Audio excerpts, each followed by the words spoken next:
Take a look at this carpet of kings. It's a picture carpet showing the likenesses of all the kings of the Persian Empire from its inception until 1914. This unique carpet is valued at $35,000. Now here is a modern Persian carpet woven in the traditional manner, a potential antique in the making. And hanging behind us is a genuine antique, a Turkish prayer rug that is over 200 years old, and its value is $4,500. The finest Persian carpets are made today as they've always been made, some in private homes and some by nomadic shepherd weavers who shear their sheep, wash the wool in mountain streams, dry it in the open air, dye it, spin it, and weave it in the traditional patterns centuries old. The weavers still hand knot the carpets. That's some 240 knots per square inch. The process is so painstaking that it may take as long as 10 years to complete a room-sized carpet, and the finished product can include as many as 3.25 million individual knots. Signed, Dennis Dumagani.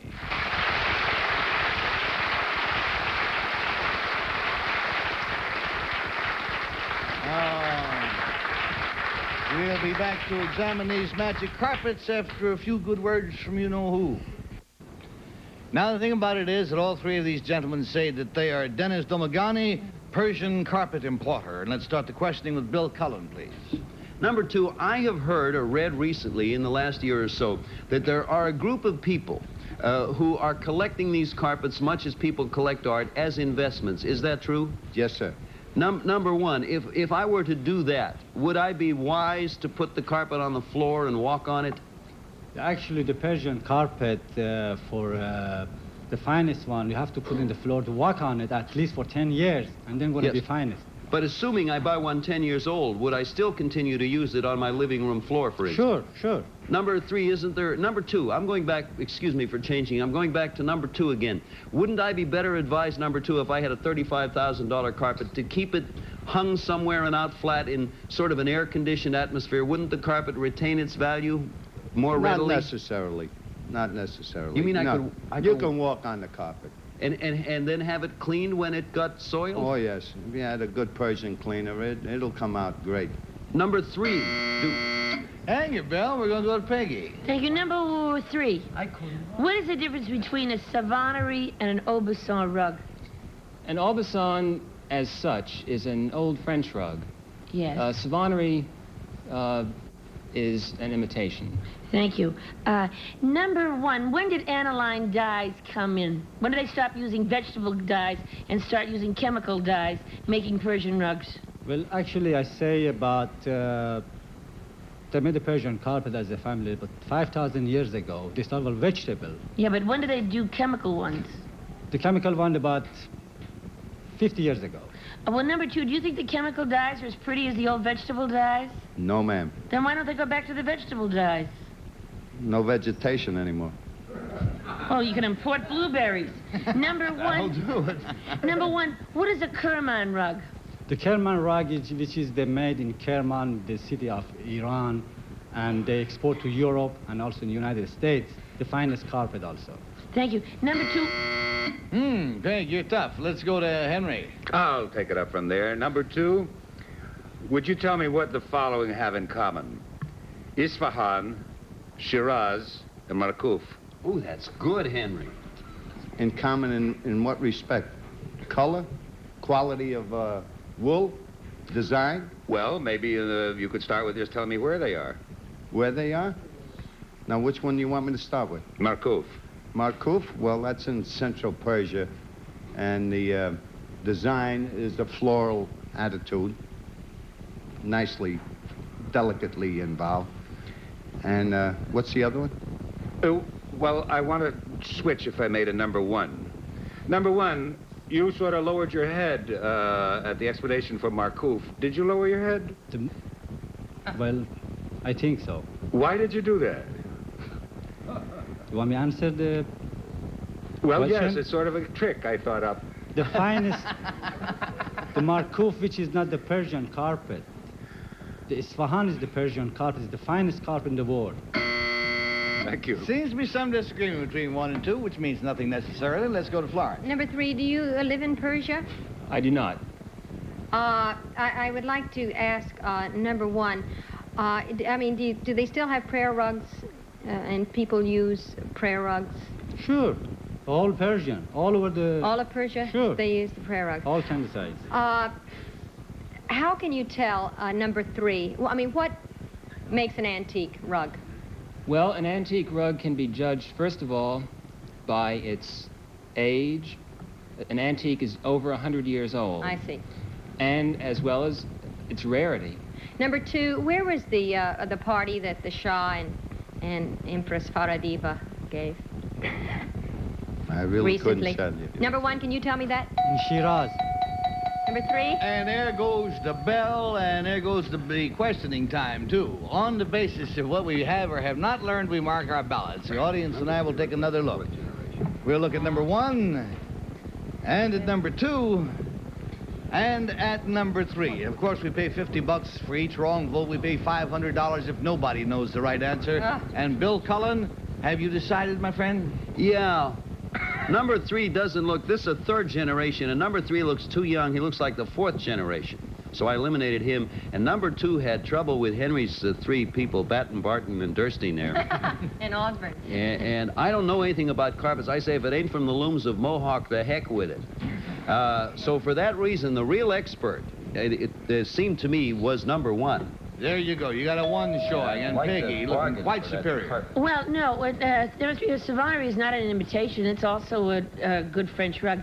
And 2 didn't know, well, he didn't even know Persepolis, never mind the suburbs, so I voted for number 1. Oh, that's good. Got a pair of 1s going. Henry. That's funny because number 1 didn't know Persepolis either. He said Shiraz. But he knew that Marcouf is not in Persia. I don't know where it is. I made it up. Lebanon. Oh, that's You haven't changed, Henry. You're basically a sneak. I'm rotten. You got 3 1s showing, and how about you, Oh, I'm Florence? probably just crazy, but Aside from that. well, Yeah, we know that. and number 2 didn't convince me at all. Number 1 had an awful lot of answers, but I'm going to go with number 3. He just looks like he'd make groovy carpets. So, Clarence Henderson is either a star or a bum, and we're going to find out in a minute. The votes are all in. Will the real Dennis Dulmagane please stand up? And look who it is.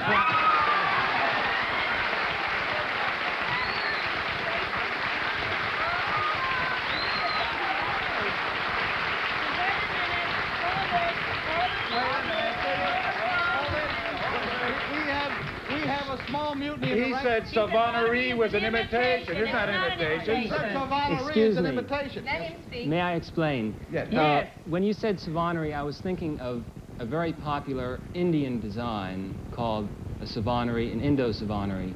Therefore, this confused me somewhat. A Savonnerie as such, your question threw me, but It's the same, it's I was as old as thinking an of the Oberson. popular Indian Savonnerie design. Well, I was thinking of the popular French Savonnerie, which is on the level. I'm sorry. Well, That's if all right. I could give you your Young, money you're back, right. Peggy, I would, but it is much as it isn't yours. We'll let the matter stand. gotta get And let's to that. find out about number 1, sir. What is your real name? What do you do? My name is Kay Ahmadi. I'm working Volkswagen 5th Avenue, New York City.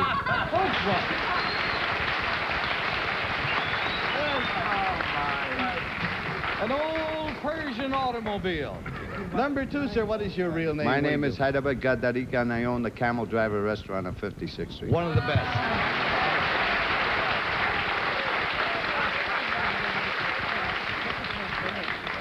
Mr. Dilmagani, is it possible for countries other than Iran to make Persian carpets, or must they come from Iran to be called Persian Well, carpets?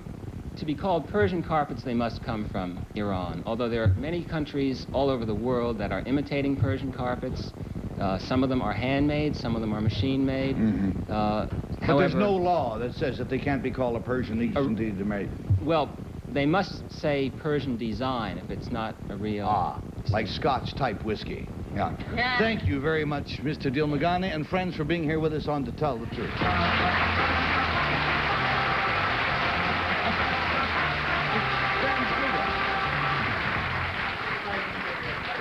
Now, next, let me tell you, we have got something. We have a doctor who startled the sports world with his absolutely unprecedented performances and do not turn up. Now let's say hello to our fast-stepping medical man.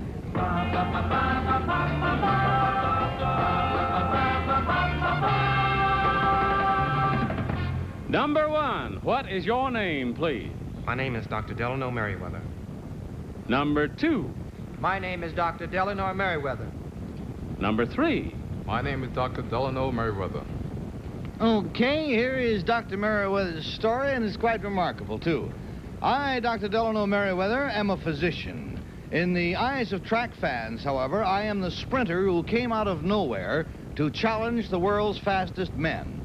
Until I was 27 years old, I had never set foot on a track.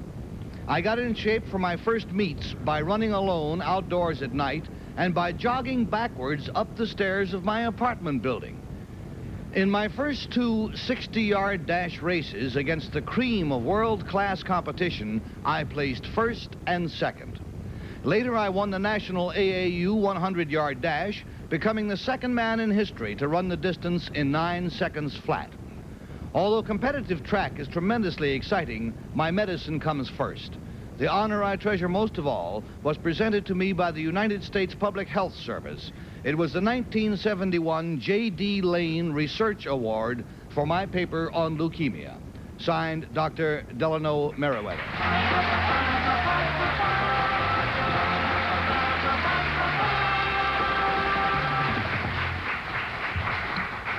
We'll go to our chief sports buff, Peggy Cass. I don't know anything about running.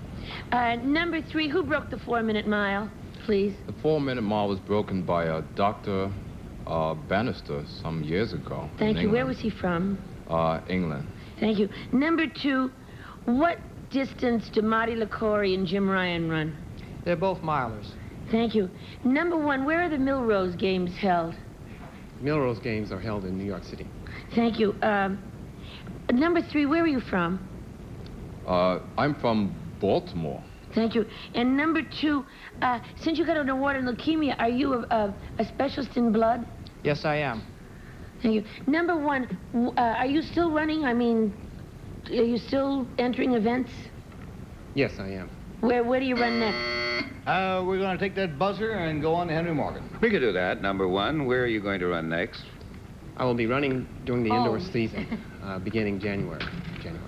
Tell me something. Is there a cure for leukemia? Number 1.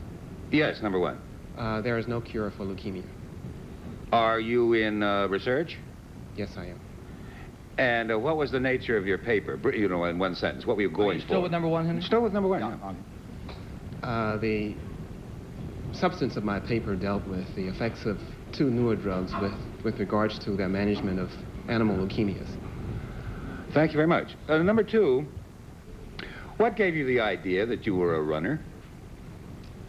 Well, it wasn't generally an idea, but I was sitting with my wife one afternoon, and I just said, I think I can beat these guys, and I got out and got it together. Understatement of the year, and we go to Florence. Number 2, where did you go to medical school? Duke University, When did you get out? in 1967. Number 3, what are platelets? Would you please repeat that? What are platelets? I'm not familiar with your term. Number 2, do you know? No, I don't. Number 1? Platelets are what make blood sticky. They're coagulation products. Number 3, can you tell me what happens to the blood cells with leukemia?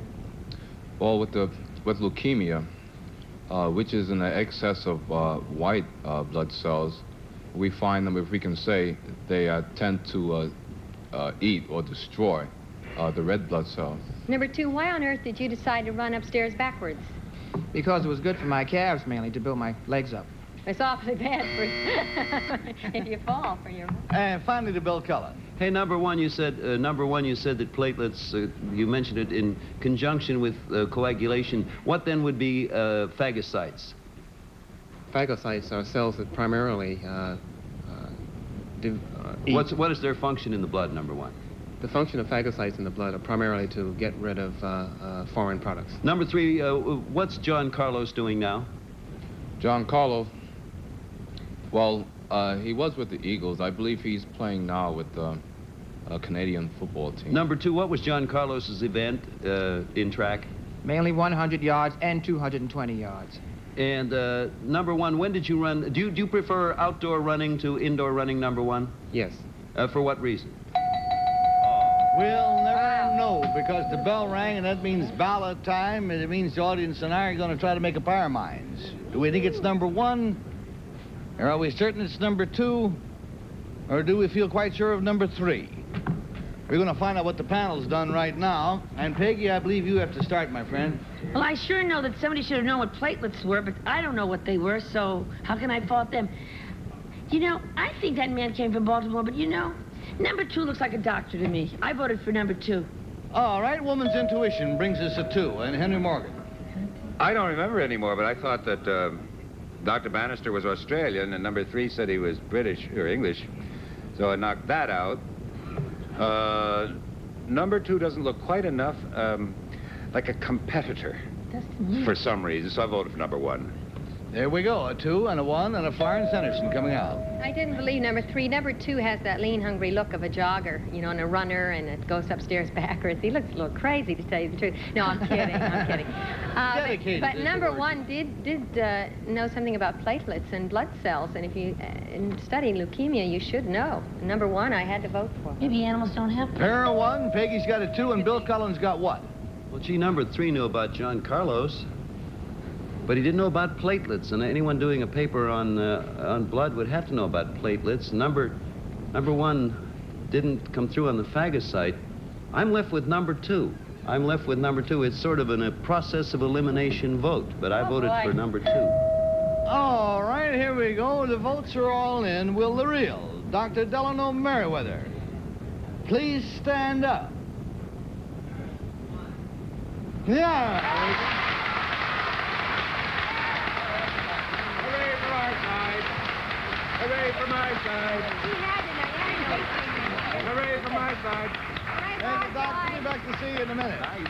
Number 2, sir, what is your real name, please, and what do you do? My name is Ron Anderson. I'm Assistant Director of Human Relations at Alexander's Department Stores.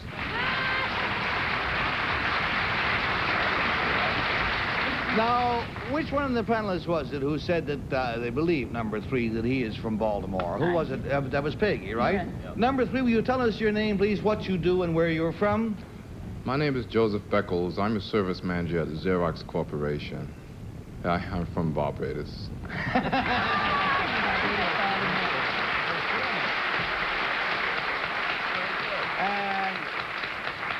I was born and raised in Baltimore, and I want to tell you, that's as far from Barbados as you can get.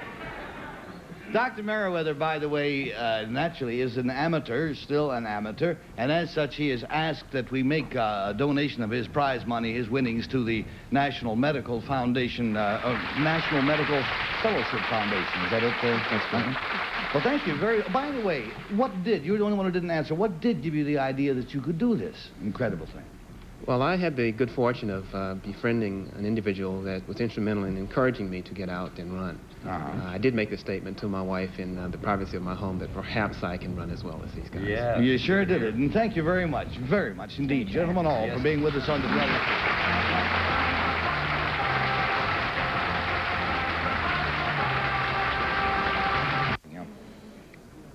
Oh, you're back.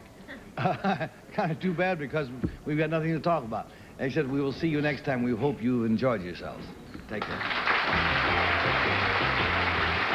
Transportation and other consideration provided by Pan American World Airways, featuring Theater in the Air, International Flight Food Service, Tours on Tape, and weather insurance. All new from the world's most experienced airline. Our central characters will receive a Samsonite Silhouette Softy, the casual carry-on suitor featuring 3 compartments for efficient packing, fits easily under any jet seat, flies Samsonite. Prices or product mentions were furnished and or paid for by the manufacturers or supplier of the products or services identified on this program. This is Johnny Olson speaking for To Tell the Truth, a Mark Goodson, Bill Todman production.